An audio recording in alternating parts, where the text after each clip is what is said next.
Vamos estar lendo hoje Apocalipse, capítulo 2, a carta aos Efésios.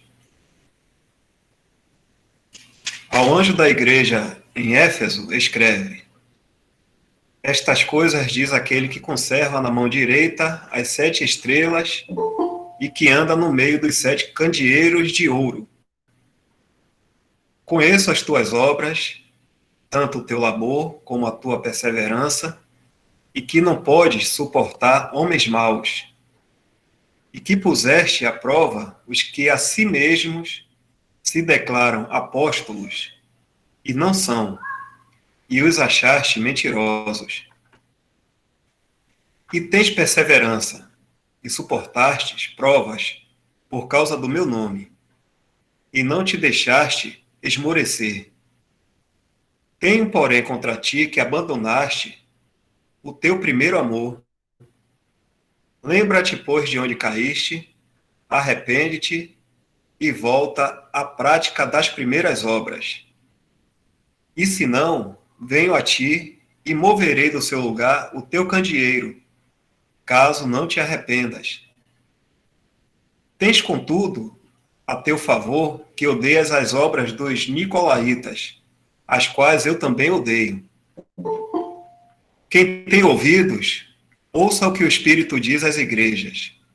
Ao vencedor, dar-lhe-ei que se alimente da árvore da vida, que se encontra no paraíso de Deus.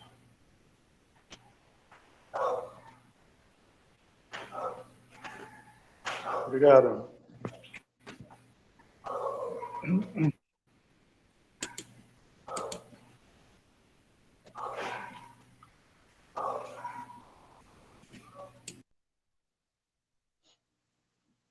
Bom, primeiramente, né, esse versículo 1, nós vemos que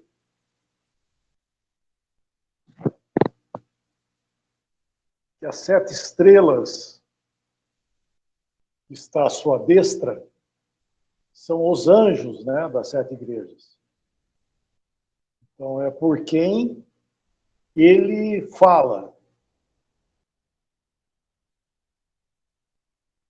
Todos nós somos responsáveis, né? Todos, irmãos e irmãs, todos nós somos responsáveis na mesa do Senhor e nas coisas do Senhor também. Porém, nós devemos entender que existe, né, irmãos, existem, que é plural, né? Irmãos que o Senhor delega, por assim dizer, cuidados. E esses anjos, são pessoas, logicamente, não são anjo, né? Não é um anjo angelical. São pessoas que estão representando, né? São representantes do Senhor. Então, o Senhor, ele delega comissões a irmãos para cuidar. Então, isso nós nunca devemos ignorar que isso existe, porque essa verdade que existe, todos nós somos sacerdotes, isso é uma verdade, isso é um fato muito maravilhoso, que todos nós, irmãos e irmãs também, todos nós participamos desse sacerdócio. Isso é uma coisa. Agora, nós não podemos usar essa verdade para ignorar que existe irmãos que o Senhor levanta, por assim dizer, né? Levanta para cuidar das coisas dele. Esses irmãos, vamos chamar assim, que estão mais à frente cuidando das coisas do Senhor. E nós devemos respeitar os irmãos, nesse sentido também. Nós devemos respeito a todos os irmãos e irmãs, inclusive, né? Mas nesse caráter que nós estamos falando, os que trabalham, Paulo mesmo escreveu isso aí, ó, reconhecei os que trabalham entre vós. E isso sempre é plural também, tá, irmãos? Não existe o irmão. São irmãos. Sempre são irmãos. E nós vemos 1 Timóteo, capítulo 3, por exemplo, quando ele vai falar dos que cuidam, ele fala em plural. Ele não fala no singular. Então, existem sempre alguns irmãos que cuidam das coisas do Senhor. Então, essas pessoas, eles estão, como fala aqui, as estrelas estão à direita, o qual ele conserva a sua direita. Isso por quê? Porque é onde vem a administração. A direita quer dizer administração. E também ele diz que ele anda no meio dos 7 castiçais, que são o quê? Que são as 7 igrejas.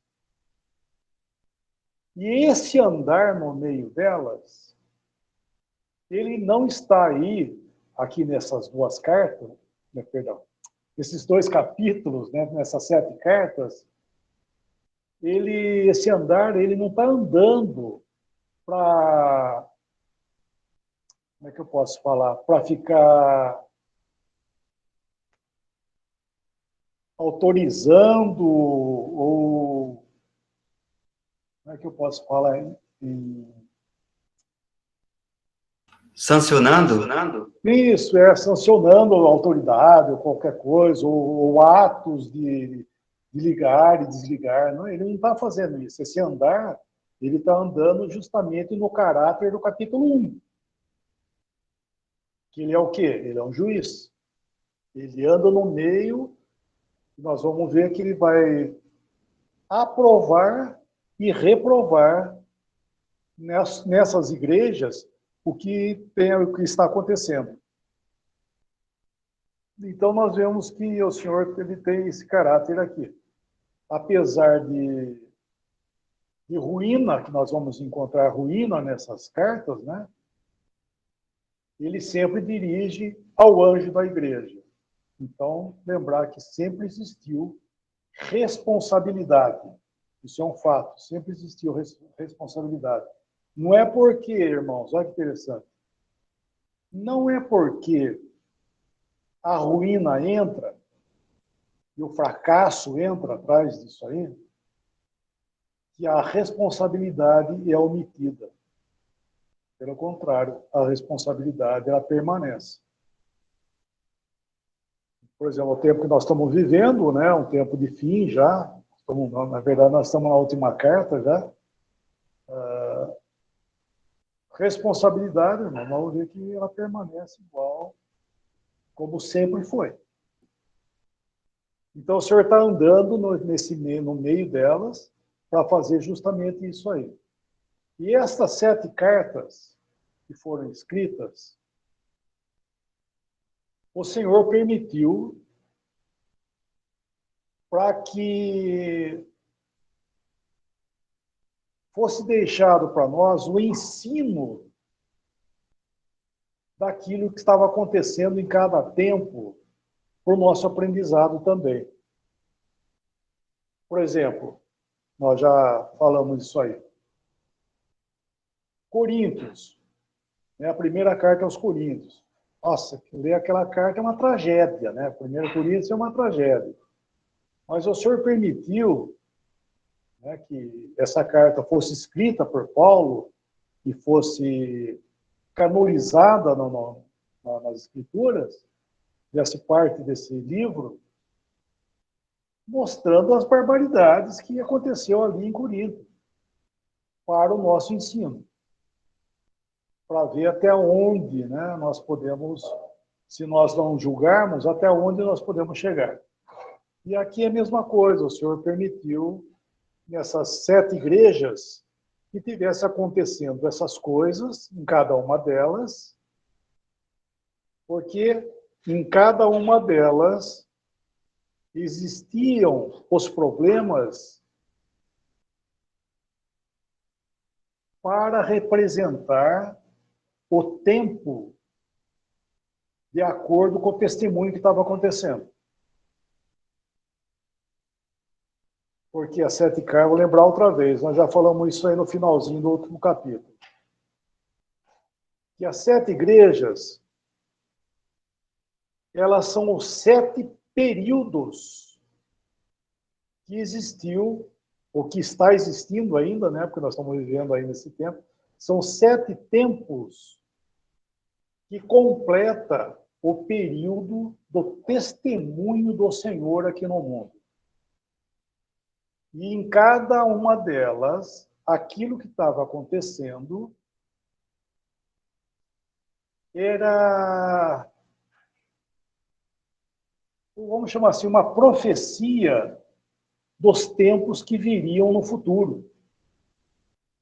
Por exemplo, lá em Tiatira, por exemplo. Tiatira, a gente lê aquela carta e estava acontecendo. Tudo aquilo que está escrito em Tiatira, por exemplo, estava acontecendo no tempo de João ali. Quando João escreveu a carta para Tiatira, estava acontecendo tudo aquilo ali, lá dentro de Tiatira. Só que aquilo que estava acontecendo lá, e foi escrita a carta, era uma figura, era uma profecia do tempo que viria no futuro. E nós vamos ver que a quarta igreja aí é o catolicismo. E a inauguração do catolicismo e seu tempo aqui no mundo. Então, as 7 igrejas têm esse caráter. E elas são chamadas de igreja também, irmãos, por ser testemunho do Senhor. Porque a igreja é o testemunho do Senhor aqui nesse mundo. Só que aqui, ele não está falando somente para salvos, porque a igreja, se nós perguntarmos quem é a igreja, são todos os salvos. Essa é a resposta correta, né?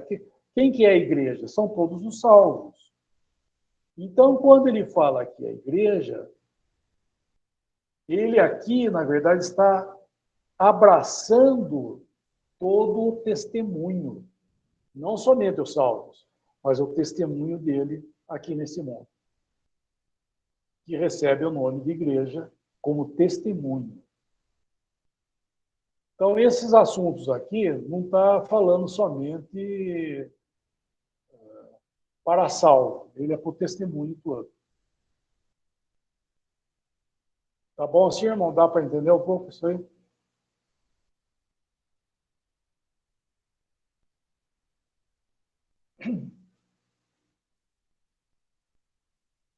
É interessante que já no princípio aí, nós vemos que o inimigo já estava atacando o testemunho já nos dias de Paulo, porque esse tempo aí ainda é o começo, porque o versículo 2, o final do versículo 2, ele fala daqueles que se declaravam apóstolos e não são, né? Se declaram apóstolos e não são, e o achaste mentirosos.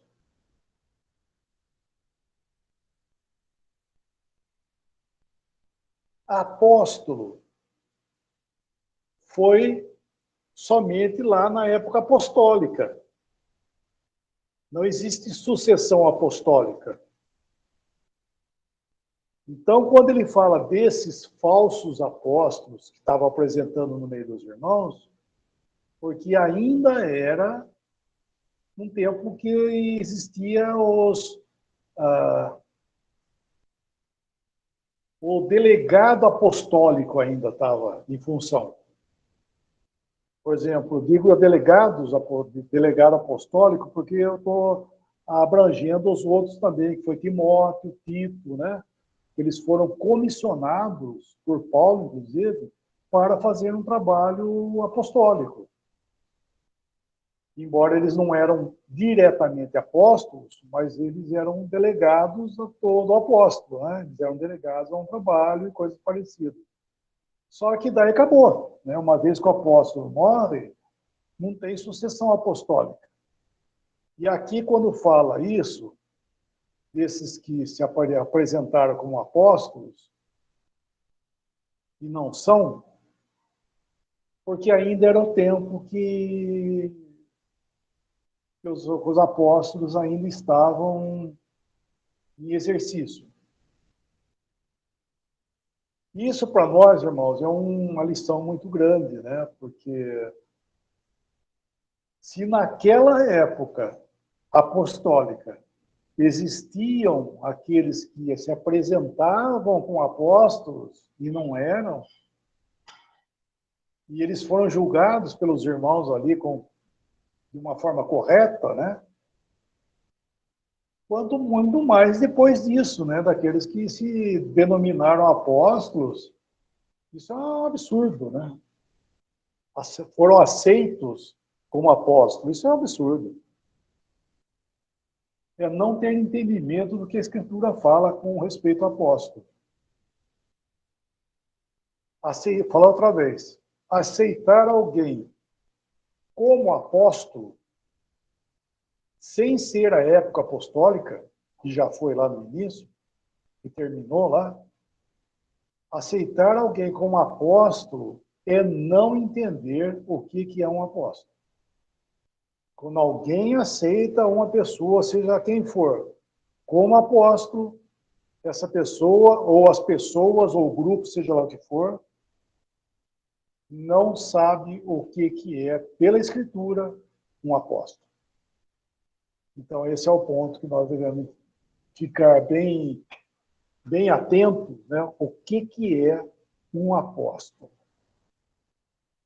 Então, a gente podia aproveitar, claro, aproveitar o gancho aí, e lembrar que um apóstolo, ele é um enviado direto do Senhor.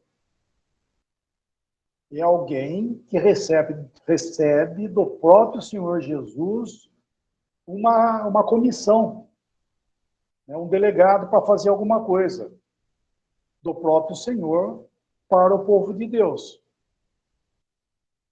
E isso é enquanto falta alguma coisa. Enquanto falta alguma coisa, o apóstolo ele existe. Paulo, por exemplo. Paulo foi um apóstolo de Jesus Cristo para ser o ministro da igreja, da revelação desse tempo que nós estamos vivendo, que é a igreja. Então, ele foi um apóstolo, ele é escolhido pelo Senhor, nós sabemos como é que foi, né? Ele foi arrebatado ao terceiro céu, recebeu todo o apostolado dele do Senhor, e ele fez o quê? Ele escreveu a Escritura. E ele foi assim chamado um apóstolo. E haviam outros apóstolos que o Senhor elegeu, sim. Por exemplo, os 12 apóstolos no tempo do Messias, né? Ele elegeu 12 apóstolos com uma finalidade. Embora a finalidade foi parada, né? Em Atos 2, mas daí o que eles continuaram a ser aqueles que o Senhor tinha escolhido, eles entraram para a igreja, né? E o Senhor aproveitou a idoneidade deles para o uso na Assembleia. E é interessante, irmão, um detalhezinho, tá? Isso é para quem vai ler Atos. Nós devemos entender que esses 12 apóstolos, eles foram considerados apóstolos de Cristo enquanto Jerusalém ainda era o centro ali. Então, se a gente lê Atos, o início de Atos, você vê que Jerusalém era o centro. Os apóstolos ficavam lá e lá era o centro. Só que isso não existe, né, irmão? Na igreja, não existe centro. Não tem uma localidade que é o centro. Quem fez isso foi o papado. O papado fez isso, o catolicismo, né? O catolicismo fez um centro, que é Roma. Mas na igreja não existe isso. Mas no início ainda existiu. E o Espírito Santo, né, nós vemos que o trabalho que o Espírito Santo fez, a cautela, vamos chamar assim, né, o cuidado do Espírito Santo para que não houvesse uma divisão, para não virar uma igreja de judeu, uma igreja de gentil. Então, o Atos, né, lendo Atos, nós vemos que é maravilhoso isso, o cuidado do Espírito Santo dirigindo para que houvesse uma harmonia entre os gentios e os judeus, e foi trabalhando, e Paulo entrou na história, e foi, até que Jerusalém foi deixada de lado. E os irmãos, os apóstolos lá do Messias, né, que eles eram também ali considerados pelos irmãos como os apóstolos de Jesus Cristo, eles entenderam daí, né? Logicamente, eles entenderam até sair lá de Jerusalém, que Jerusalém ia ser destruída, né? Mas isso é muito interessante, Atos, nesse sentido, porque não existe um centro. Na verdade, no tempo da igreja não existe um centro. Então, Atos, por exemplo,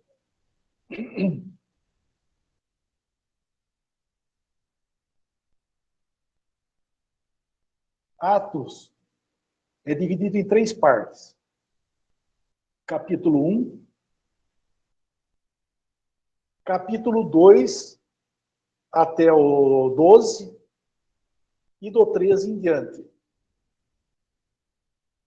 Porque a partir do 13, daí nós começamos a ver que começa a existir uma alteração do Espírito Santo, elegendo, inclusive, Paulo e Barnabé, para eles saírem e deixaram, vamos dizer assim, deixaram Jerusalém para trás e saíram fazer a obra do Senhor, e daí sim ia começar a obra com respeito a essa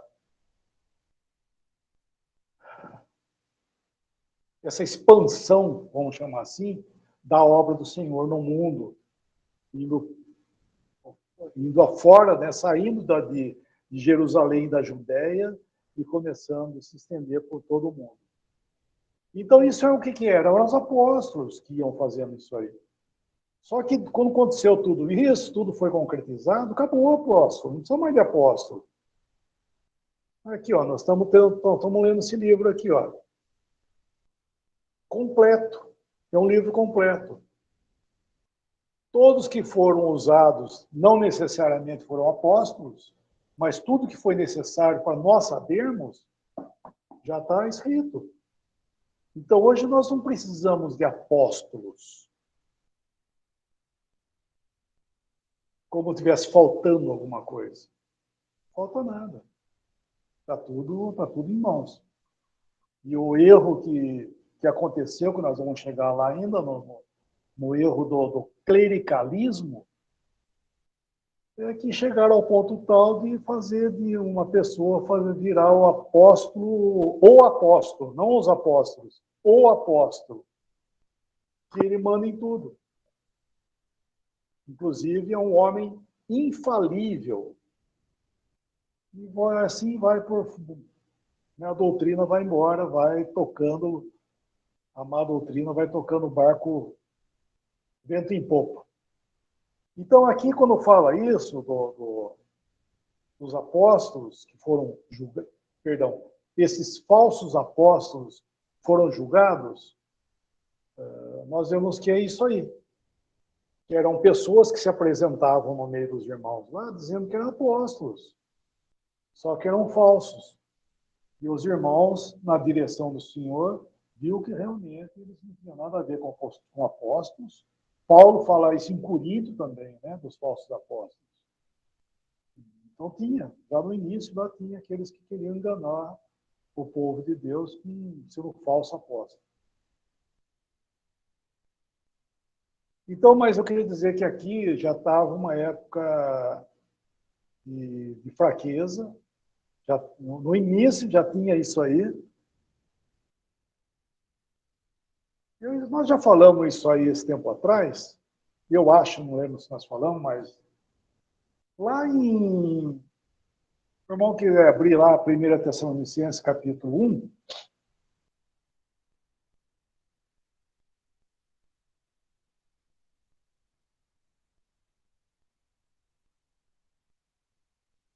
Primeira Tessalonicenses, capítulo 1, versículo 3. Na versão corrigida, eu acho que está bem equivalente, né?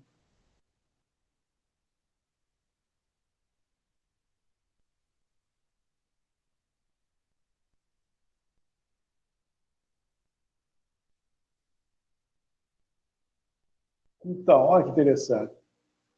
Lembrando sem cessar da obra da vossa fé, do trabalho da caridade, ou do amor, né? Trabalho do amor, e da paciência da esperança em nosso Senhor Jesus Cristo. Na nossa carta, nós vemos que existe a obra, versículo 2, né? Conheço as tuas obras.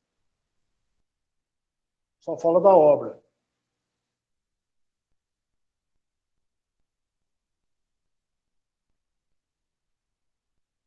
O teu trabalho, né, o teu labor, o teu trabalho, como a tua perseverança. Então, Tessalonicenses fala da obra da fé, trabalho do amor e da paciência, da esperança.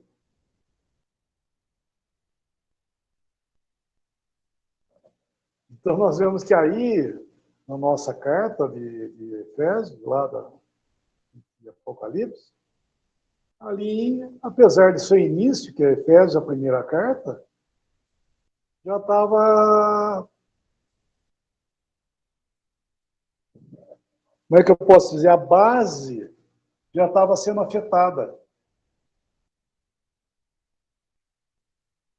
Por quê? Porque, estou falando outra vez, porque as obras tinham que ser obras de amor, né? Perdão, obras de fé. Né? Obra de fé. Trabalho de amor e a paciência no sentido conectado à esperança. Porque justamente foi isso que aconteceu com o decorrer do período, irmãos.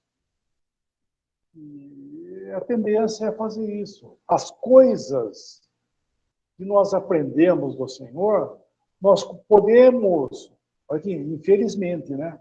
Nós podemos fazer as coisas para o Senhor somente por fazer, sem um motivo. Sabe, sem motivo? Você faz porque você sabe que tem que fazer. Por exemplo, a obra. Eles tinham a obra estava acontecendo, conheço as tuas obras, havia obra, havia trabalho. O versículo 3 fala, né?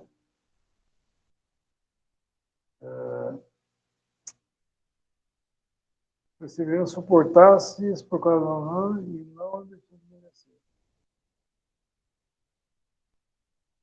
Suportar essas provas por amor de Deus. Então, eles tinham suportando as dificuldades, o trabalho, né? O trabalho que eles estão sofrendo ali, perseguição e tudo mais, eles estavam fazendo tudo isso. Só que mesmo assim, irmão, mesmo desse jeito, nosso coração pode perder o motivo. Podemos começar a fazer o quê? Tinha obra, né? tinha como ele fala, a obra, o labor, tinha paciência, só que às vezes falta a junção da coisa que nós vemos em Tessalonicenses que estava acontecendo ali. Era a junção de uma coisa da outra. E não é verdade? Quantas vezes, né, eu penso assim, quantas vezes nós somos apanhados em nós mesmos, né? Ele faz muita coisa, faz assim, vai na reunião, tal. E às vezes a gente vê que o Senhor tem que esquentar nossos corações, porque nós estamos fazendo, porque nós temos que fazer. Mas às vezes falta o motivo, né? Falta o motor lá, o motor principal ser funcionando, sabe? Para que a gente não faça somente aquilo que é externo. Porque aqui em Éfeso era o externo. A obra existe, né? Trabalho existe, porque é o labor, trabalho existe. Paciência e aquilo que era externo. Eles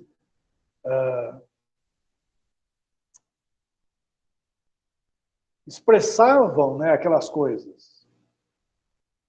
Só que estava faltando o motivo, que o Senhor que via.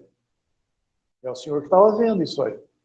Quem estava vendo de fora estava vendo tudo isso. Ó. Existia, né, as obras, o trabalho, a paciência, existia tudo isso aí.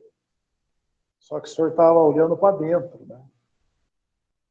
E eu penso que realmente é uma exortação para nós, porque para que a gente não fique só na aparência, né, irmãos? A gente tenha realmente um motivo, sabe, nos nossos corações, que o Senhor dê graça para a gente, né, que o exterior, né, ou seja, aquilo que acontece exteriormente, seja fruto do interior, né, seja fruto de algo que é do interior, que é o que nós encontramos em Tessalonicenses. O exterior é o fruto daquilo que estava acontecendo interiormente. Porque realmente nós podemos, infelizmente, eu digo isso porque é uma exortação para nós podemos realmente exteriorizar as coisas somente e falta o motivo, né? Falta aquilo que impulsiona de dentro. Você vê que tanto eles eram zelosos, que eles estavam, como diz aí, julgando os falsos apóstolos, e ele fala mais para frente, eu acho que no 5, não, versículo 6, as obras dos nicolaítas, eles detestavam, né? Eles reprovavam a obra dos nicolaítas, que é o clericalismo, aqueles que queriam ser alguma coisa, eles não estavam aprovando isso, não. Então, eles tinham as práticas boas, né? Mas, infelizmente, existia algo reprovável. E o que ele fala reprovável aí, irmão, é o versículo 4, né? O que fala o versículo 4, irmão? Vou tomar uma aguinha aqui. O que fala o versículo 4?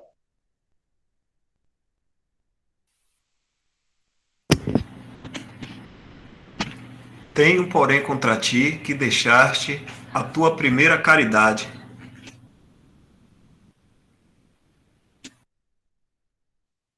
O que é isso?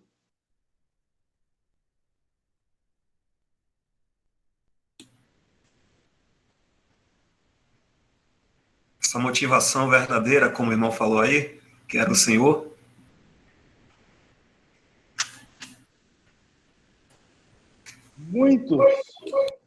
Muitos pensam que o primeiro amor está relacionado ao tempo. Ah, o primeiro amor. Ah, eu lembro quando me converti. Nossa, eu tinha uma empolgação, eu fazia isso, fazia aquilo, pregava o evangelho. Né? Depois o tempo foi passando, a coisa vai esfriando, né? Então a gente daí perde o primeiro amor. Não é isso. Embora isso é um fato que acontece, né? Não vou dizer que não acontece, né? Muitas vezes a gente perde aquela empolgação. Mas não é isso que está falando. Isso não é isso. Isso é outra coisa. Isso aí, irmãos, não é uma questão de tempo.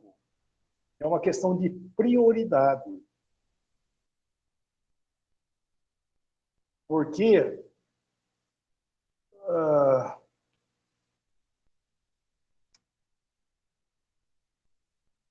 porque o primeiro amor, ele pode permanecer. Por isso não é uma questão de tempo. Porque ele pode permanecer para sempre. Porque o Senhor está reprovando. Né? Ele está reprovando. Tenho, porém, contra ti, que deixasse o teu primeiro amor. Então, se fosse uma questão de tempo, não estaria correto nem o senhor falar isso, né? Se é que eu posso dizer assim, né? O senhor, porque passou o tempo, mas não é questão de tempo, é aquilo que é prioritário. Porque esse versículo 4, nós vemos que nós encontramos algumas coisas ali no versículo 2, que acabamos de falar, né? Que é o motivo. Né? Aquelas práticas estavam sendo apresentadas, mas não tinham motivo. Porque é o primeiro amor. É o primeiro amor deixado. É aquilo que é prioridade. Ou seja, toda ação ela deve ter como princípio o amor. Não é o amor que Roberto Carlos canta, tudo é o amor. Não, é o amor ao Senhor, as coisas do Senhor, aquilo que é do Senhor, não é o amor do mundo. Ah, é o amor, né? Ah, o amor vence tudo, né? Ah, o amor vence tudo. Não é isso que está falando. O mundo não sabe nem o que está falando. Senão, na verdade, não sabe nem o que é amor. Ele sabe o que é amor natural, né? Mas aqui o que ele está falando, deixasse o teu primeiro amor, e aí fala caridade, né? Inclusive, né? E a caridade é o amor de Deus. E então nós podemos perder isso, infelizmente, sabe? Perdemos esse primeiro amor aí, aquilo que é primeiro, aquilo que é prioritário, porque não adianta nada. Quer dizer, não é que não adianta nada, irmão, não é bem essa palavra. Não está certo nós fazermos todas as coisas como estava acontecendo aí. Eles faziam todas as coisas com zelo e etc. Então, mas faltava essa, esse centro motor, vamos chamar assim, que é o amor. É o amor que dá o impulso para todas as demais coisas da nossa vida, tanto individualmente como coletivamente. Que o assunto é, inclusive, coletivo aí, né? Ele está escrevendo a nós, a todos, né? Não é somente individual. E, então, ainda que todas as coisas, ainda que tenha um puxa-trabalho, né? Um labor, etc.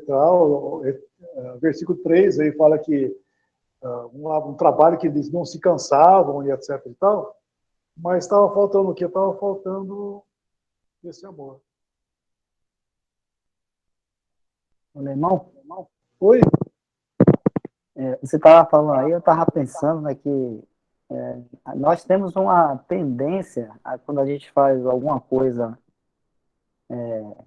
rotineiramente, né, aquilo virar uma coisa automática e rotineira, e a gente tem uma tendência de esquecer até por que a gente estava fazendo aquilo lá no início, né? Vamos dizer assim, o que levou a fazer aquilo ali? Aí tá fazendo, todo dia faz, vamos fazendo, vamos fazendo. E isso aí que você está falando me lembrou isso, né? Os Efésios ali, aí estava tão, vamos dizer assim, imbuído ali naquelas práticas, né, na obra, no trabalho, na paciência, né? Que aquilo virou uma rotina para eles, né? E aí eles perderam de vista o motivo ou o motor daquilo que fazia com que eles fizessem, atuassem, né? E aí você colocou Tessalonicenses, né? Que ali é elogiado, vamos dizer assim, Paulo fala da igreja de Tessalonicenses, aí você colocou que lá eles estavam, deixa eu ler aqui de novo para a gente lembrar, 1 Tessalonicenses, né, no capítulo 1, lá estavam fazendo a obra da fé, da vossa fé, o trabalho da caridade e a paciência da esperança.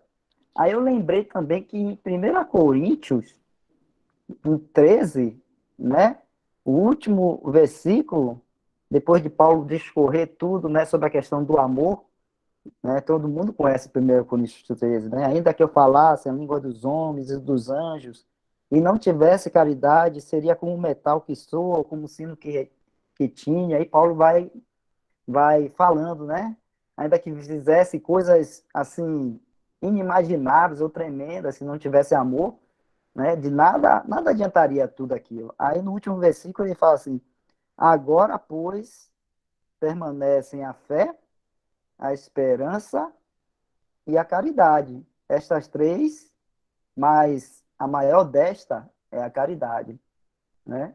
E aí a gente vê que são as três coisas que também está lá em 1 Tessalonicenses, né? Fé, caridade e esperança, né? Obra da vossa fé, trabalho da caridade e paciência da esperança, né? Então, a gente vê como é importante essa questão de a gente, por causa de uma rotina, ou de estarmos fazendo uma coisa, de, até, vamos dizer assim, é falado às vezes assim, no popular, fazendo alguma coisa religiosamente, e talvez a gente caia nisso, de tanto fazer aquilo rotineiramente, automaticamente, nós começamos a fazer a coisa de forma religiosa. Aí vamos pegar também no sentido também que a gente sabe que é negativo ser religioso, né? Porque o cristão, ele não é um religioso, né? Ele é alguém, né, que foi escolhido por Deus, foi resgatado, foi salvo pelo Senhor Jesus e que agora anda num relacionamento com essa pessoa que ele, que salvou ele, que o amou, que deu sua vida por ele, e assim nós, assim, por causa desse amor, também nós o amamos, né? Somos constrangidos, né? O amor dele nos constrange. E aí a gente ama porque ele nos amou primeiro. É assim que a palavra de Deus nos ensina, né? Então, o cristão, ele não é um religioso para fazer as coisas repetidamente, rotineiramente, automaticamente, desconectado da pessoa do Senhor Jesus Cristo, né? Porque a partir do momento que fazemos assim, rotineiramente, automaticamente ou religiosamente, a gente perde o afeto, né? Ou a vista dessa pessoa maravilhosa que é o nosso Senhor e Salvador Jesus Cristo, né? Só isso aí.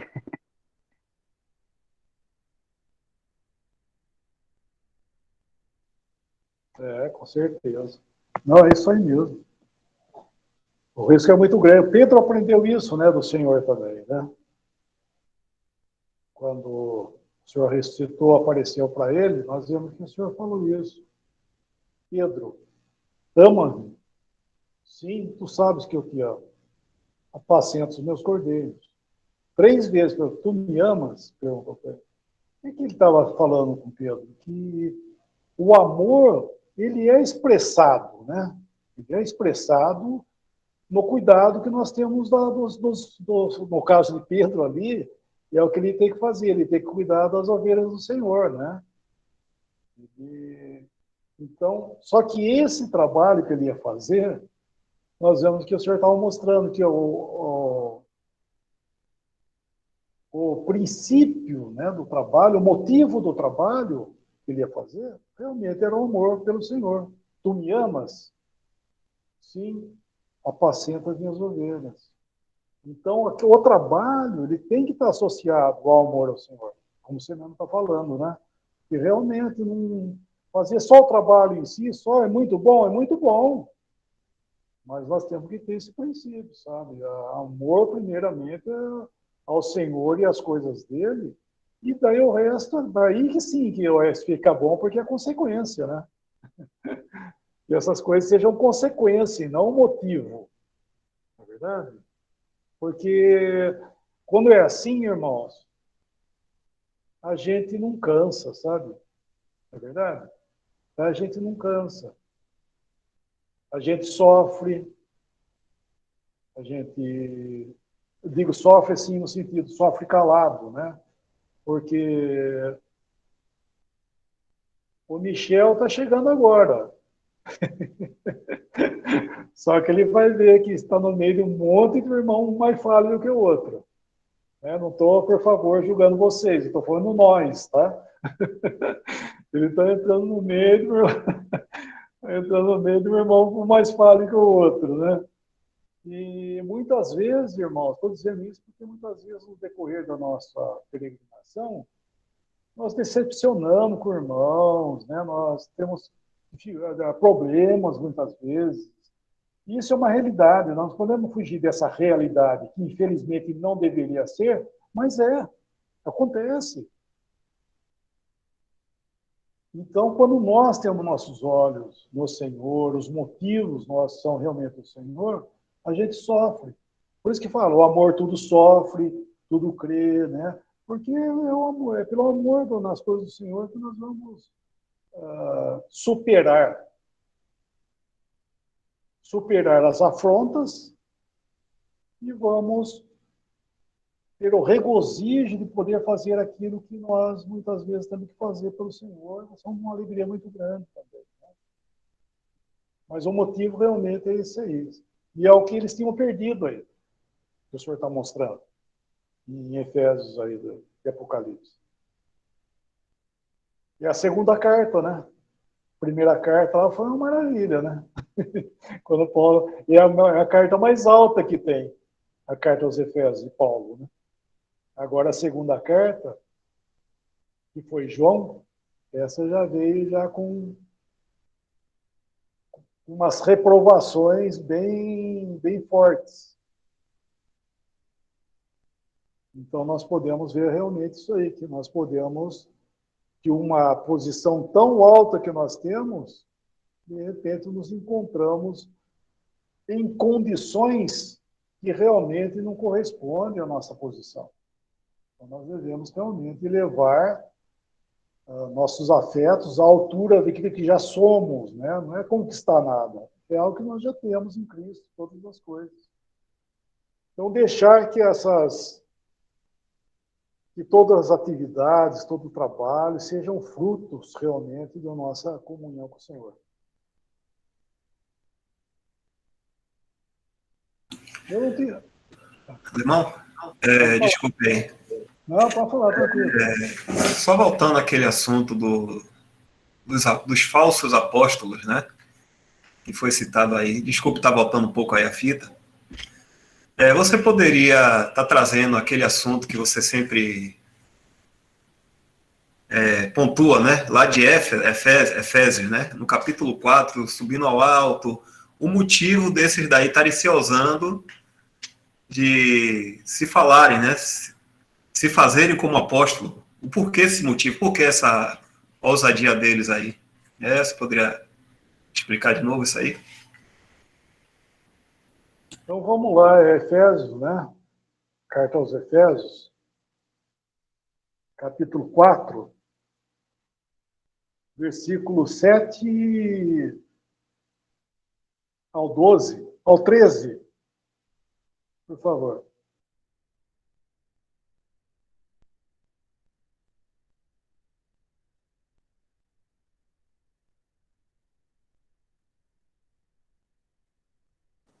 A gente tem que falar, a primeira carta aos Efésios, né? Que aí está lendo a segunda.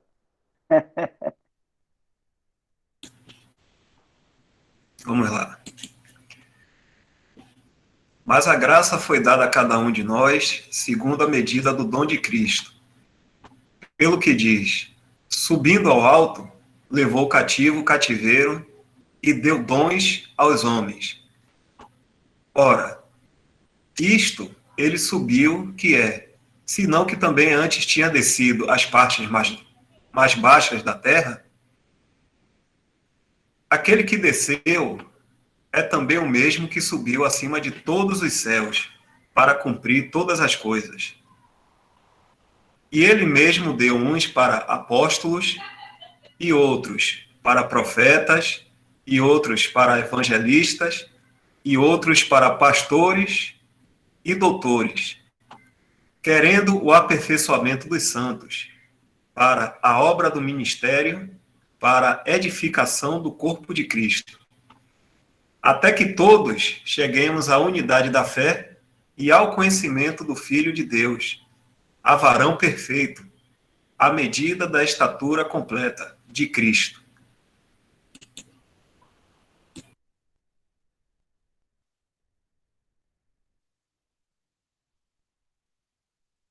Então, isso é igreja, né? Isso é igreja. É aquilo que eu falo, né? Que a, a Bíblia está dividida em 3 partes, né? Antigo Testamento, Novo Testamento e igreja. A igreja se encontra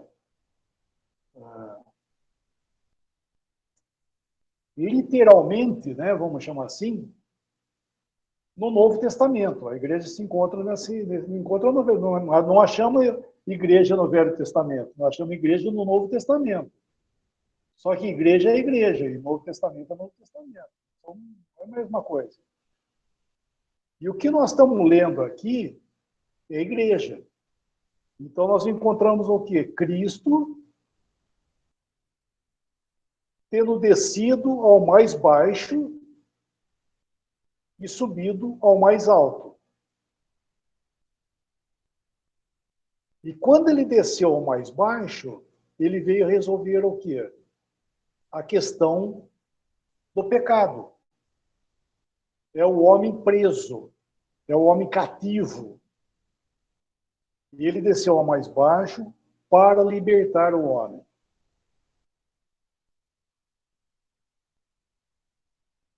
E diz aí, quando ele subiu ao alto, ele levou cativo o cativeiro. Ou seja, pela obra dele, ele eliminou qualquer cativeiro. Não somente libertando o homem, libertando... Não tem mais cativeiro. E é a liberdade cristã isso aí. Porque nós temos um homem em glória. E quando ele ficou nessa posição em glória, do qual ele é visto aqui como cabeça do corpo, nós vemos que ele concedeu uns para apóstolos, versículo 11, né? Concedeu uns para apóstolos,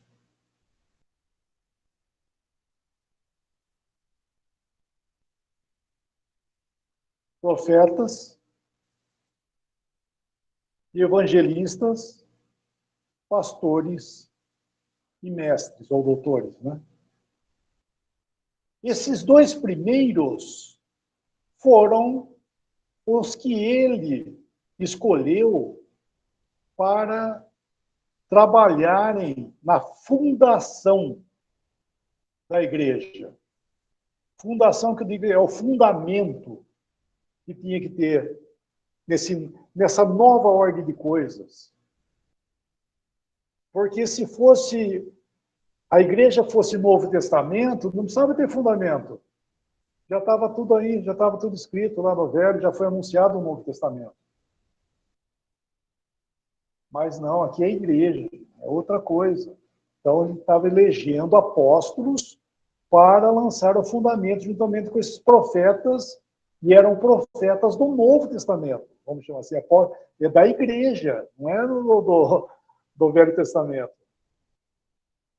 E esse ele fez quando? Ele fez quando ele subiu ao alto, diz aí, ó, no versículo 10, né?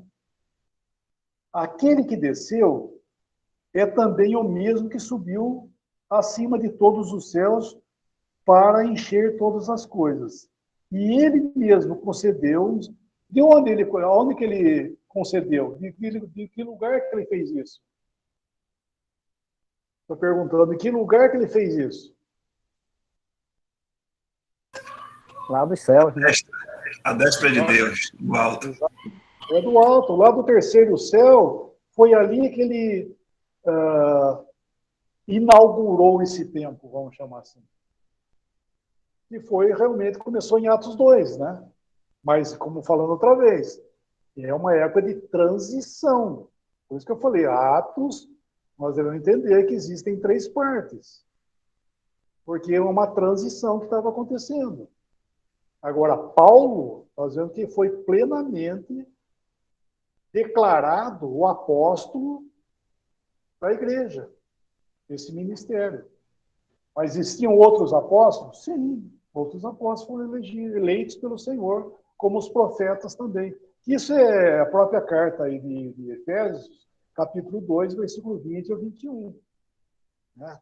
Que ele mesmo concedeu uns para apóstolos, para profetas, para a edificação do fundamento da igreja. Né?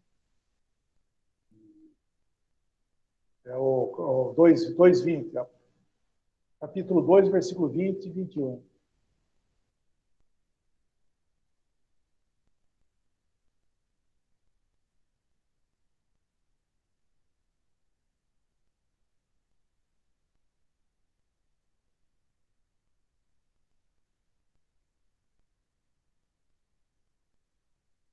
Aí, ó. Só que tem uma mancha na frente que não consigo ler. Edificado sobre o fundamento, edificado sobre o fundamento dos apóstolos e profetas, e que Jesus Cristo é a principal pedra da espina, no qual todo edifício bem ajustado cresce para a santa. Então ele está falando desse tempo da igreja, edificado sobre o fundamento de quem? Os apóstolos e profetas, do qual ele cita desses 5 aí do capítulo 4, os 2 primeiros, foram esses que foram nomeados pelo Senhor, eleitos pelo Senhor em glória. Por isso que havia esses falsos apóstolos. Porque se nós tomamos somente os 13 como apóstolos, como muitos pensam, então não tinha jeito de enganar mesmo, entendeu? Chegavam lá, eu sou apóstolo. Daí vamos esperar um pouquinho só. Não é Pedro, não é João, não é Paulo, não é não sei o quê, então você não é. Mas por que existiam esses falsos? Porque existiam outros apóstolos. Quem eram? Não sei, a palavra não fala. Lá nos evangelhos, nós vemos que foram nomeados 12 lá, e foram nomeados literalmente, né? Não foram apenas chamados. Eles falam, é citado o nome deles. Agora, da igreja, não diz quem os nomes deles, né? Mas nós vemos que o Senhor fez isso aí. E por isso que havia esses falsos aí que apareciam dizendo que eram, mas só que eles não tinham as credenciais apostólicas, que era todo o poder da piedade na vida deles, etc. e tal, né? Então, isso é muito bom, viu, irmão? É muito bom a gente entender, porque nós estamos falando de igreja, né? De igreja, e não de comissão, a comissão messiânica, vamos chamar assim, que aconteceu com os 12 lá atrás. E eles vieram a fazer parte da igreja, se tornaram a igreja, vamos dizer assim. Né? Se tornaram a igreja, porque eles fizeram parte do corpo de Cristo, e o Senhor permitiu que eles trabalhassem, junto com os irmãos também no início.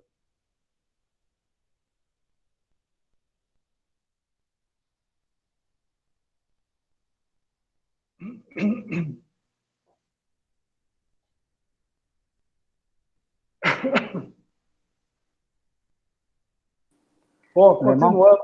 Oi? Não, pode falar, irmão. Pode falar. só mais uma pergunta. No verso 2 aí, quando fala, né, as tuas obras, teu trabalho e tua paciência. Fala de obras e trabalho. Assim, obra e trabalho dá o entendimento de ser coisas iguais, né? Obra e trabalho. Então, eu queria que você explicasse aí qual é a diferença aí de obras e trabalho, até mesmo naquele, o de Tessalonicenses também falam, né? Obras da fé, trabalho, tal. Então, qual é a diferença aí entre obra e trabalho, né?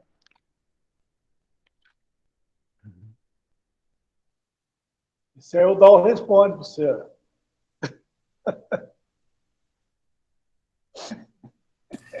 Já fui trabalhar, já voltei. Então, mano, eu não sei. Você tem a resposta disso ou não? Não, eu acho assim, eu penso assim, talvez a resposta esteja lá em 1 Tessalonicenses, né? Porque ele fala, quando ele fala de obra, ele relaciona com fé, né? Ele relaciona com fé. Aí me pareceu ser aquelas questões do homem religioso que acha que pelas suas obras ele pode ser salvo, entendeu? E aí, no caso, ele está falando de uma obra que é pela fé, ou seja, a fé que salva vai motivar ou vai conduzir você a fazer essas obras, que é aquela que fala em Efésios 2, as obras que o próprio Deus já preparou para nós, né, para que andássemos nela. Né? E aí eu só pensei nisso, né?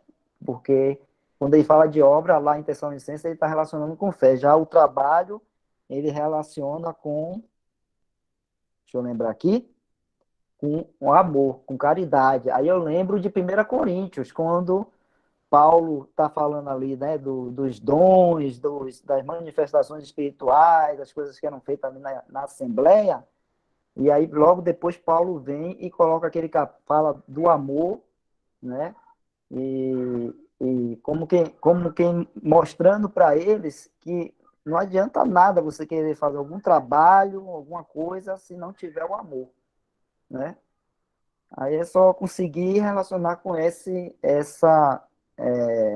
essa epístola de 1 Tessalonicenses quando fala disso. Então, aí em obras ele relaciona com fé, então tirando da mente ou tirando do entendimento que obra salva, então não salva, né? Então tem que estar baseado as obras têm que estar baseadas na fé em Cristo Jesus, ou seja, a gente fazer aquilo que Deus preparou para a gente fazer, as obras que Ele preparou para a gente fazer, né? E o trabalho, se a gente vai fazer algum trabalho na Assembleia, né, nossas atividades na Assembleia de Trabalho, tem que ser com amor, né? Se não tiver o amor, é isso que vai nos motivar a estar fazendo alguma coisa na Assembleia, né? Para o crescimento, a edificação do corpo de Cristo, vamos dizer assim. O amor tem que estar aí motivando tudo isso. Eu só consegui pensar nisso.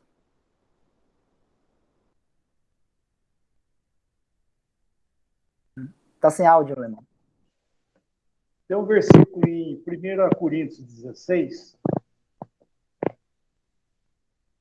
versículo 14.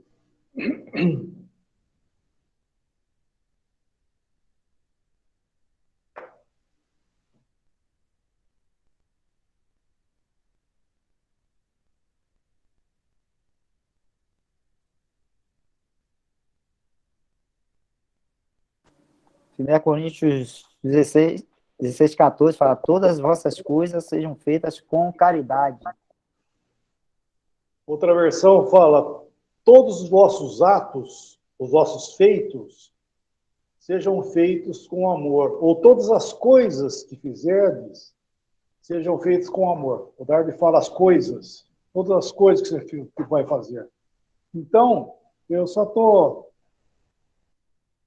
simplesmente complementando o que você está dizendo, porque realmente o sentido que dá é esse aí. Né? Por isso que eu perguntei se alguém sabia alguma coisa, porque é o que eu vejo, né? Também é isso aí. E quando fala de obras, né, de coisas, são, são obras de amor, são os feitos de amor.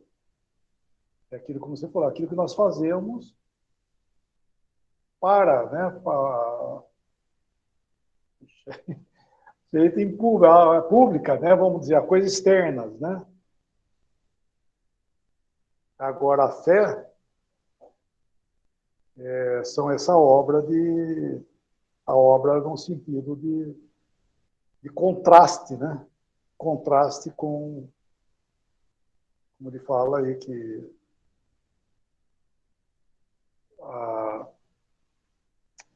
Perdi o versículo aqui.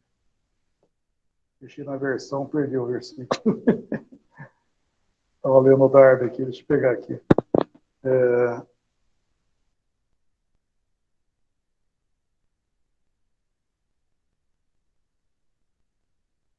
Estou perdido aqui, não. Deixa eu ver a versão. Bom.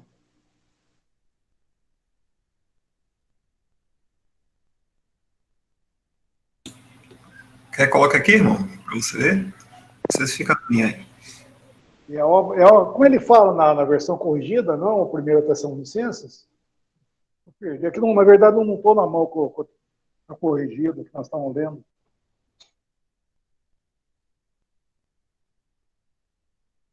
Se quiser só ler, se alguém tiver na mão, pode ler. Corrigida fala, lembrando-nos sem cessar da obra da vossa fé.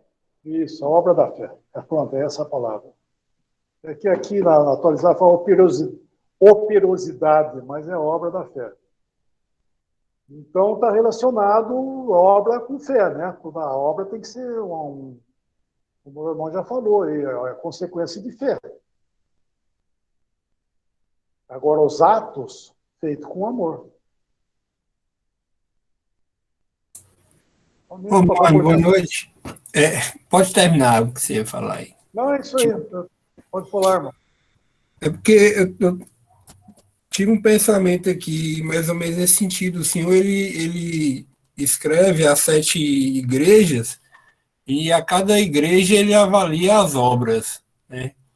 É como se as obras fosse o gênero que ele está avaliando, né? E o trabalho entra dentro do trabalho, essas outras qualidades entra dentro das obras, né? É como a gente vê quando a gente estuda a questão do Tribunal de Cristo, né? Ele como aquele juiz árbitro que está avaliando, que o irmão Bruce usa o exemplo, né? Avaliando as obras de arte, né? Por exemplo, naquele sentido. É como se ele estivesse avaliando essas obras de cada igreja. E cada obra dessa tem as qualidades, né? E tem os pontos de falha, né? Que ele encontrou e que ele levantou. Não sei se. Porque em cada igreja fala, conheça as tuas obras, né?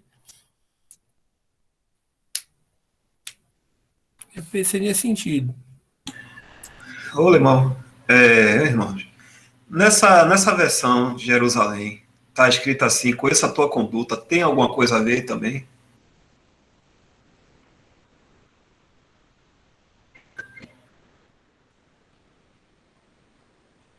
Qual versículo? Qual versículo, irmão? Eu vou compartilhar aqui.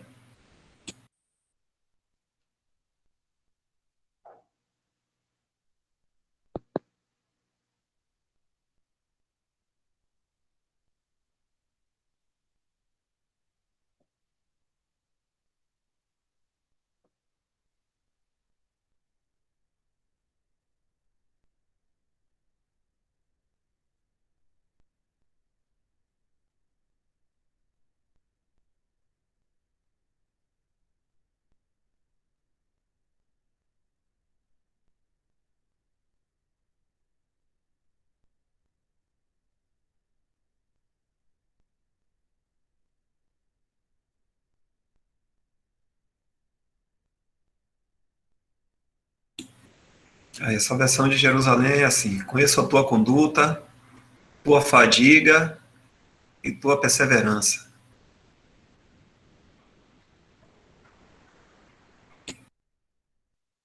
Eu acho que dá para associar a conduta, sim, às obras.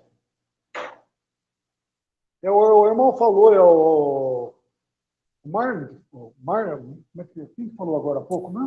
Marden. O Marden, né? Isso, o Marden falou. É isso, porque cada uma delas ele vai falar essa palavra, né? Quanto às obras, conheço tuas obras, o que é? A conduta daquela igreja, né? A conduta daquele testemunho ali.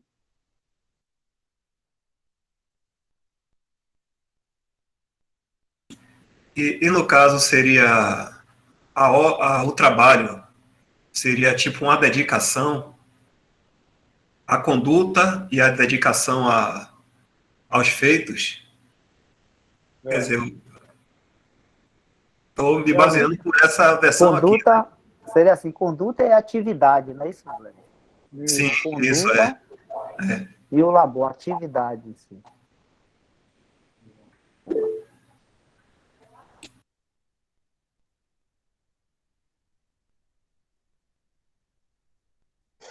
E eu acho interessante aí nessa carta também. Pode mudar de assunto ou não? Interessante nessa carta é que nem a parábola do joio e do trigo, né? Nem começou direito, já já estava o joio no meio, né? O joio já havia sido plantado, né? E aqui é a mesma coisa, já começa no versículo 6. Lembra depois de onde caíste. Pô, mas nem começou, já está falando que caiu. Né? Lembra de onde caíste. Se eu falar para você, ô irmão, lembra de onde aconteceu isso aí. Você tem que voltar, né? Voltar os pensamentos para trás, né? Porque é algo que já aconteceu. E daí ele fala, puxa vida, a coisa nem começou, o senhor já está falando que já caiu lá atrás, né? Então, realmente, irmãos, é muito triste, né, a história do testemunho. Né? É uma glória para o Senhor, porque o Senhor vai ser glorificado em tudo isso aí, porque Ele foi o fiel. Ele é a testemunha fiel e verdadeira foi o Senhor, né? Então, esse testemunho, realmente, ele é cheio de falhas, cheio de quedas.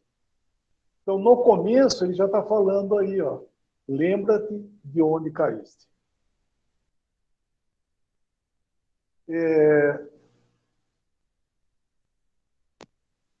Quando nós, como é que eu posso falar?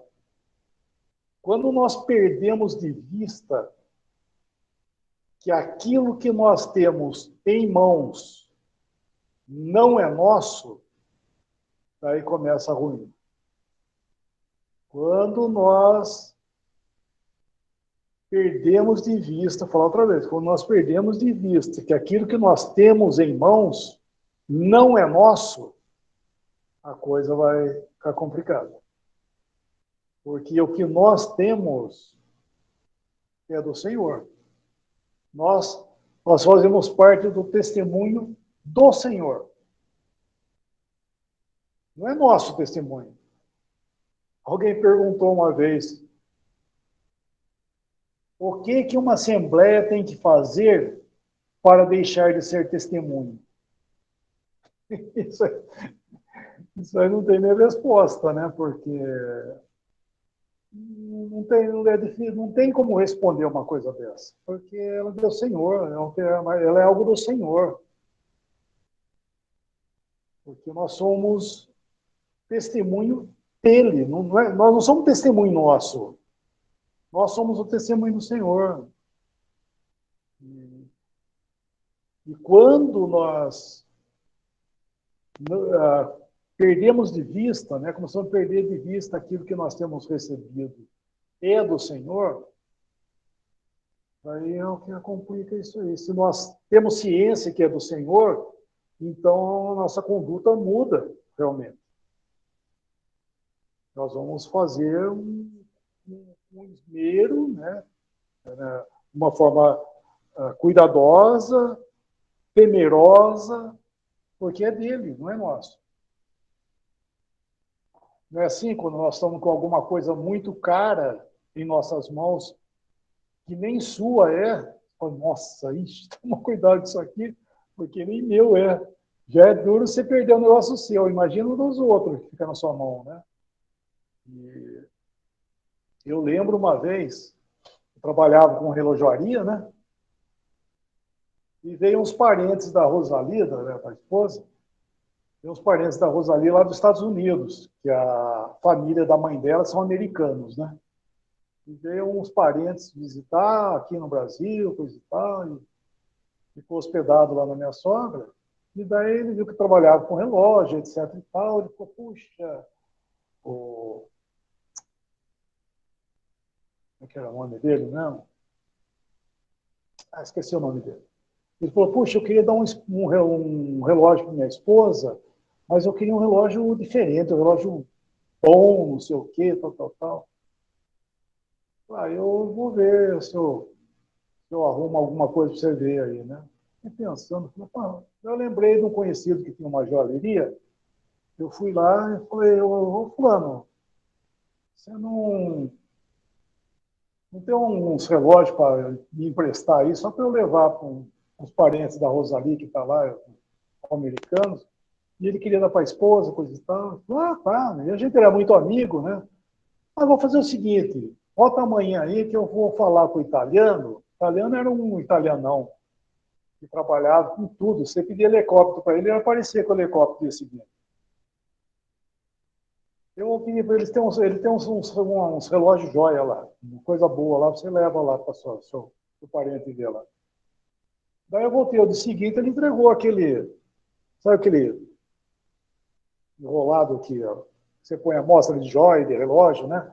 Entregou, falou, tá aqui, ele falou para você levar lá, depois você devolve. Peguei e falei, nossa.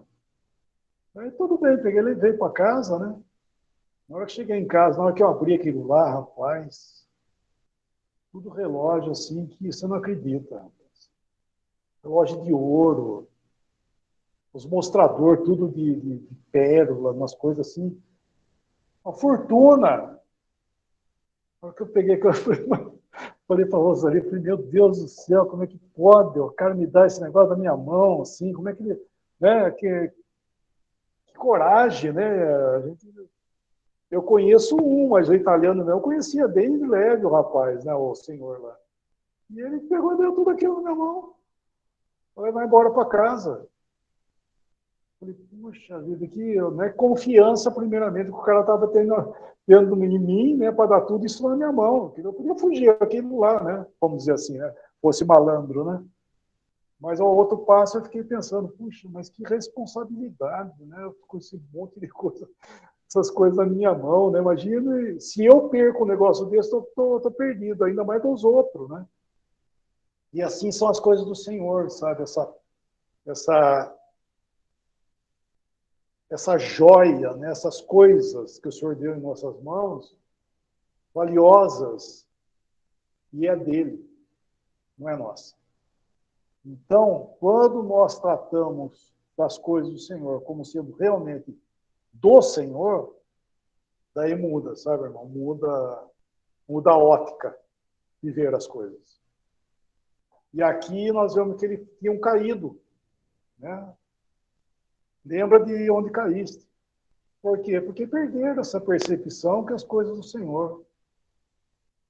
Lá em 2 Reis, capítulo 6, lembra daquele que estava cortando as árvores lá? Como é que eles eram? Os moços, né, do profeta? Cortando a árvore, escapou o machado, caiu na água. Qual foi o pesar dele? Ai, Senhor, ele era emprestado. Ou seja, ele tinha ciência que aquilo não era dele. E por saber isso, teve restauração. É capítulo 6 isso, é capítulo 6 mesmo. Era emprestado. E o que ele falou? E disse o homem de Deus, onde caiu? Não é isso que o senhor está falando lá? Não é isso que ele fala aqui? Lembra-te, pois, de onde caíste e arrepende-te. Você tem que voltar onde o machado caiu, gente. Não tem jeito.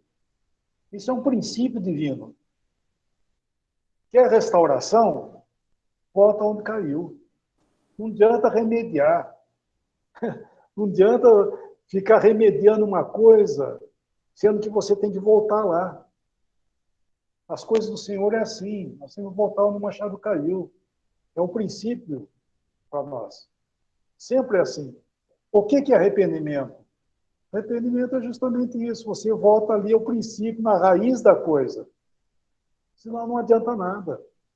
E isso serve para nós, inclusive, irmãos, em termos, por exemplo, de exercício na Assembleia. Quando existe uma disciplina, por exemplo, que é muito triste, né? Infelizmente, mas tem que ter a disciplina daquilo que a pessoa fez. E ela tem que reconhecer o que? Ela tem que reconhecer o que ela fez. Ela tem que ir onde o machado caiu. E como que nós vemos quando uma pessoa não está arrependida? Quando ela começa a coletar terceiros para botar no meio da sua culpa. Não é verdade? Começa a coletar terceiros. Aí não está arrependido. Não tem, você vê que não está arrependido. Então, não, eu fiz realmente, eu tal, mas o Dal, sabe, o Dal que foi não sei o que, Aí começa a botar mas ele não sei o que. Espera um pouquinho só. Não é assim. É você, o tratamento é comigo, não é com o Dal, com o Marden, ou com o Wesley. É comigo. Se é comigo, é comigo. Nós já falamos isso aí já no arrependimento de Davi, né? O Salmo 51. O Salmo 51 ele escreveu quando ele pecou com Batseba. E Natan veio falar com ele, vindo do Senhor, né? Para corrigir ele. E eu leio o Salmo 51. Ele não fala nem uma vírgula de Batseba. Ele fala, eu pequei, era ele o culpado. Não tinha... Ele não repartiu a culpa com Batseba. Ela tinha culpa também. Mas ele não repartiu, não. Então, isso é que fala aí, sabe? O que é o arrependimento? É você voltar lá e ver que não, aquilo que o Senhor confiou nas suas mãos e você deixou cair. Então, o testemunho do Senhor, ele é algo que caiu lá atrás já, irmãos. Entende? Digo isso por causa de nós que estamos vivendo nesse tempo do fim, nós devemos entender que nós fazemos parte de uma coisa que caiu lá atrás já. Alemão? Oi. E muito disso por conta do que você acabou de falar aí, né? De homens, irmãos, se achando dono da igreja, dono da assembleia. E aí, né? Por se acharem donos, eles se achavam no direito de defender, né? O pensamento, a doutrina, seja lá o que for, e aí brigar com os outros e dividir, né? Porque se achavam donos. E esse pensamento que você falou aí é muito interessante, porque quando a gente lembra que o dono é o Senhor Jesus, né? Ele é o Senhor, ele é o cabeça, né? A gente aprende, quando a gente pensa isso e assim age nessa fé, a gente aprende a esperar a ação dele, né? A gente aprende a esperar a ação dele em determinadas circunstâncias problemáticas, vamos dizer assim. E a gente aprende a esperar a ação dele, mesmo que aquilo esteja sendo, vamos dizer assim, com, de malefício, não quero usar essa palavra. Uma coisa que eu estou achando que está me indo contra mim, vamos dizer assim, o que eu penso, sei lá o que, seja lá o que for, né? Não é melhor esperar no Senhor, ele vai tomar, vamos dizer assim, a condução, ele é quem conduz tudo, é o pastor, né? Como a palavra de Deus fala, ele é o nosso pastor, ele é o bispo, ele é o sacerdote, ele é o Senhor, ele é a cabeça da Assembleia. Então, isso é muito interessante que você falou, que às vezes a gente esquece que quem é o dono? É o Senhor Jesus. Espero que ele vai responder e vai fazer com que tudo saia conforme a vontade dele, né?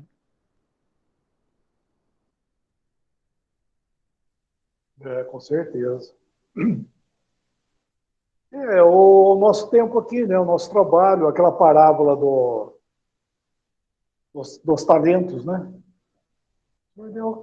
É dele, está na sua mão, né? Está na sua mão, está na mão de cada um aqui. O Senhor repartiu a cada um para usarmos coletivamente, né? Porque o Senhor dá dons visando a edificação do corpo de Cristo, a edificação própria, ou interesses próprios. Todo dom, toda dádiva que ele dá é para o uso da edificação do corpo de Cristo. Mas não é nosso. Não é nosso. Isso é muito importante, realmente, nós termos em vista em mente, né, em vista essa verdade preciosa. É emprestado. E um dia nós vamos devolver para o Senhor. Tudo isso aqui que nós temos recebido, nós vamos devolver para Ele. Porque é tempo do trabalho, nós estamos no trabalho ainda. O fruto do trabalho, nós vamos ver depois. O Senhor que vai avaliar. É Ele que, assim como Ele deu, é Ele que vai avaliar. Isso para mim é uma alegria muito grande, né, irmão? Puxa vida, saber que não é o homem que vai avaliar, para mim é uma alegria. Você está fazendo para Ele, né? Então isso é muito bom. Isso é uma alegria.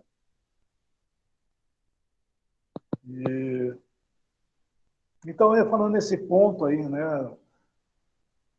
Que, por exemplo, Filadélfia, o que aconteceu com Filadélfia? Nós vamos chegar lá, se o senhor não voltar. Eles voltaram ao princípio, né? O Senhor deu luz, tudo para ele, o quê? Voltar ao princípio. Voltou lá onde o machado caiu, né? Para coletar as verdades que ficaram lá atrás. Não fizeram nada novo, porque não tem como remediar. Você tem que voltar lá. Então, a Assembleia Reunida, ela nada mais é do que mantendo os princípios do qual o Senhor mesmo estabeleceu lá atrás. É a doutrina, né? É a doutrina de Paulo para nós. Sem fugir dessa verdade. E a doutrina de Paulo, como o Wesley falou, não tem clero. A doutrina de Paulo não tem clero. Tem irmãos. Tem, graças a Deus. Puxa, que bom ter irmãos, tem dons, né? Isso que bom, né? Mas é a edificação do corpo de Cristo. Tudo emprestado. Está tudo emprestado.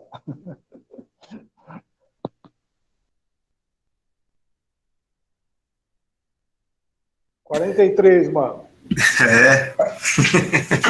Já ia falar aqui. Então, a gente dá uma paradinha, né? A gente parou em uma vírgula aí, né? Deixa eu ver aqui. A vírgula aí no meio do capítulo, do verso 5. O verso 5, lembra-te, pois, de onde caíste. A gente aqui está sendo bem... Está pontuando bastante, viu, Lemão? Não está deixando passar nada, né? Vai mandar... Oi? Tinha uma vírgula no meio do caminho. No meio do caminho tinha uma vírgula.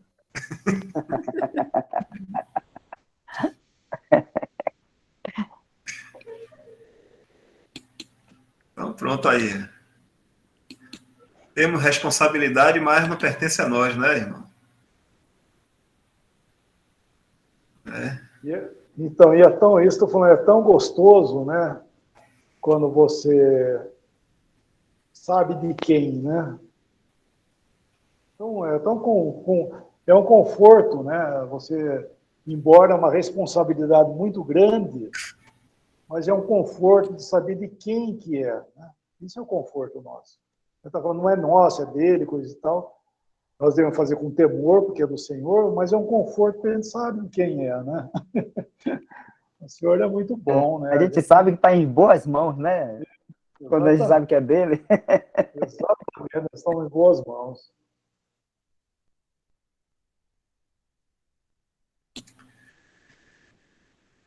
Sempre bom, irmão. Então vamos dar graças, né? Agradecer por esse momento aqui de feliz reunião, reconhecendo isso, né? Que o Senhor é dono de tudo. Isso é uma maravilha, né? Irmão, você quer agradecer, irmão? Pode ser? Pode sim. Pode. Nosso Deus, nosso Pai, nós te damos graças, Pai, por tão grande privilégio que nós temos de conhecer o Salvador, não somente conhecer a salvação, mas conhecer o Salvador. E também nós agradecemos, Pai, que nós podemos compreender um pouco, em parte, toda essa verdade maravilhosa que tu tens dispensado nesse tempo que vivemos, esse tempo da edificação do corpo de Cristo. Nós te damos graças, Pai, que podemos, pela tua palavra e pela direção do Espírito Santo, nos guiando a entender essa verdade tão preciosa, que fazemos parte desta cena e que nós, qualquer instante, vai findar isso, Pai. Estamos aguardando a bem-aventurada manifestação de nosso Salvador para nos levar ao nosso lar. E enquanto aqui nós temos o privilégio de poder trabalhar com aquilo que Ele nos tem dado. Cabeça da igreja, delegando a nós, cada um, a cada irmão, a cada irmã, um pouco daquilo que nós podemos fazer para o bem de nossos irmãos e para a glória dele, primeiramente. E agradecemos, Pai, por tudo que Cristo ainda será glorificado. Pedimos por essa noite, nos dê uma noite de descanso também. Obrigado por todos os irmãos e irmãs que participaram aqui conosco hoje. Obrigado por tua preciosa palavra, que tu possa abençoar ela em nossos corações, não somente no entendimento, para que, como falamos aqui hoje, que tudo seja proveniente do amor, esse amor que tu derramaste em nossos corações.